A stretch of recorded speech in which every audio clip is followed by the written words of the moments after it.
இன்றைக்கு முத்தை பற்றி ஒரு கவிதையை பார்ப்போம். முத்து. கடலின் கரைமடியில் பிறந்தாயடி, காட்சியில் கவிதை என நின்றாயடி. துளிச் சுருங்கின கனலாய் விழி, தூய்மையின் ஒளியாய் நிமிர்ந்தாய் நீ. முழுமதி போல மெருகேற்ற உன்னிறம், மனதைக் கவரும் அற்புதம் உன் சிறப்பிது. வலித்தாங்கும் சிப்பியின் தன்மை போல், வாழ்க்கையின் அழகாக்கும் பொக்கிஷமே. முத்து.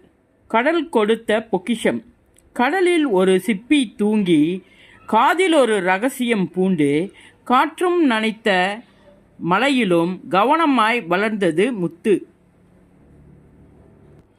சிறு சிப்பிக்குள்ளே சுடராய் பிறந்தாய், சீரும் பெருமையும் சுமந்தாய்.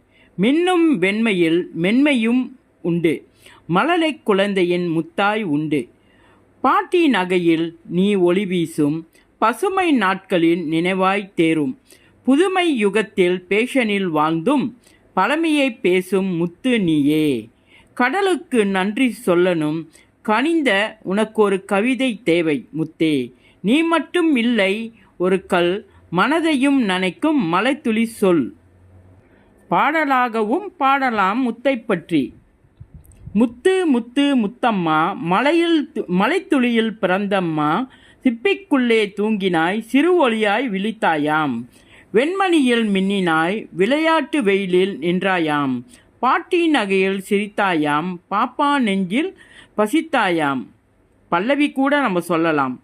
கடல் தந்த முத்தம்மா, காதல் கொண்டு வந்தம்மா. விழியை பார்த்து வியக்கும் போது வெளிச்சம் காட்டும் நட்சத்திரமா. எப்படி இருக்கு ஃப்ரெண்ட்ஸ்?